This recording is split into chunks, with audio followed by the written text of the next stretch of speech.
No domingo, 6h30 da tarde, Red Bull Bragantino e Cruzeiro. Alan Simon, nós acompanhamos a saga do Red Bull Bragantino, que parece fadado à Série B do ano que vem. Daqui a pouco a gente fala mais sobre isso. O importante é dizer que esse jogo vai ser no Nabi Abichedi.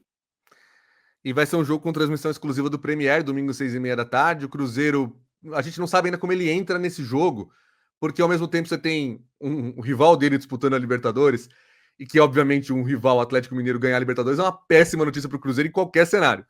Mas é uma péssima notícia em mais um cenário, porque não viraria G8, viraria G7. Ele pode entrar pressionado pelos jogos do Bahia e do Corinthians no sábado.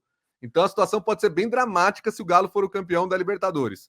Se der Botafogo, o Cruzeirense vai estar felizão, né? Rival, zoamos o rival. Às vezes, zoar um rival pode ser mais legal que uma vaga na Libertadores. Sabe? Eu já conheço essa história. Eu já conheci um dia como esse na história do futebol. Você perde a vaga na Libertadores, mas você zoou o seu rival que foi rebaixado. Eu conheço essa história. Mas o Cruzeiro pode significar uma situação ainda pior para o Red Bull Bragantino, que simplesmente parou de jogar bola nesse segundo semestre. Demitiu o treinador, tá recomeçando e tudo mais. Quem se ligar no Premier domingo às 6h30 da tarde, Marinho, vai ver um Red Bull Bragantino desesperado? Qual é a situação do Bragantino? Será que nós teremos, que não rolou até hoje em campeonatos brasileiros, que eles não se encontraram, a final caipira de 90 em jogos de Série B, Bragantino e Novo Horizontino? Olha, é muito possível. É muito possível. Vamos colocar na tela o risco de rebaixamento de novo. Olha ali, tem mais de 70% o risco de queda do Red Bull Bragantino. Olhem para essa tela, vocês que não nos acompanharam nos outros cortes em que nós mostramos ela, e imaginem que o Atlético Goianiense e o Cuiabá já estão rebaixados.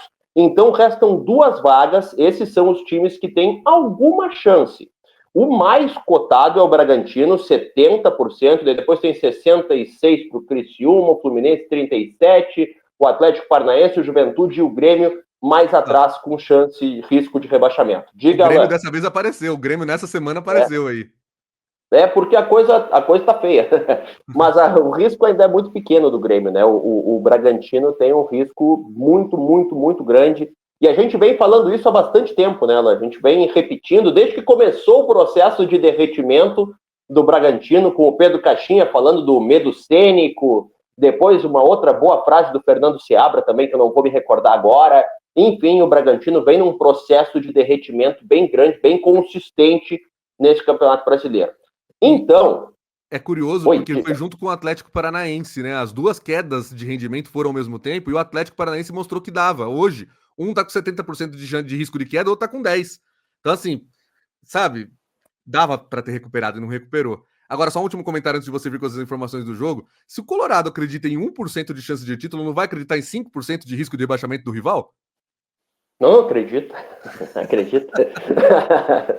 Tá, mas vamos falar dentro de campo. Não joga, não levanta essa bola para mim nesse momento do programa que eu tenho que ter atenção no Bragantino aqui, Alan. Esse fim de semana vai ser uma coisa de louco. Vamos lá. Dentro de campo, o Nathan Mendes está com dores na perna esquerda, o Eric Ramírez tem uma lesão na coxa direita, o Gustavo Neves tem dores na coxa esquerda e o Thiago Borbas uma lesão na coxa direita. Todos eles desfalcam o Red Bull Bragantino, que vive uma situação realmente muito complicada. Já o Cruzeiro, a crise é com o Fernando Diniz, só 2 vitóriazinhas no comando do Cruzeiro. Olha só o que aconteceu, Alain, e como o roteiro de um time que vai mal costuma ser sempre muito parecido.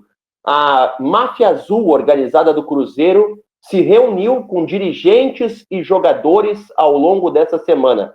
Foi no CT, pediu e ganhou o direito de conversar com o pessoal. Conversou com o Edu Dracena, com jogadores como o Cássio, o Lucas Silva, o Marlon e o Villalba. As informações são de que não houve nenhum tipo de violência, foi uma conversa franca, uma cobrança da torcida organizada. O Fernando Diniz também conversou com os torcedores da Máfia Azul. E daí, a gente para e percebe o seguinte, Alain. A torcida organizada, ela está punida, ela está banida de jogos por enquanto, ela está vetada por comportamento violento, por brigas. Então, ao mesmo tempo que eles não podem comparecer de forma organizada, não, de forma oficial, digamos assim. Né?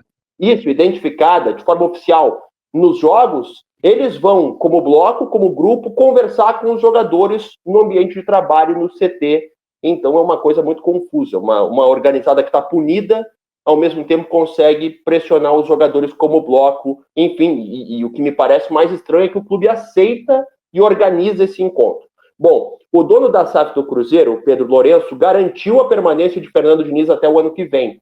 Então, aparentemente, não tem chance de dar ruim do Fernando Diniz perder o seu emprego que ele acabou de conseguir. Deixa o teu like, te inscreve no canal do All Sport. E aí, Ana Simão, vou começar dessa vez, e eu acho que tá com toda a cara de empate. Porque o Cruzeiro não tá jogando bem e porque o Bragantino, a Série B é o caminho. O que tu acha? Já anotei aqui também, eu faço sempre um tracinho no X aqui quando eu vou no empate. Não tô indo muito no empate nessa edição, não, né? Não, hoje não, essa vez não, hoje não. Tá estranho até. Só Grêmio e São Paulo, né? Só Grêmio e São Paulo. Então vamos lá, mais um empate. Red Bull, Bragantino e Cruzeiro.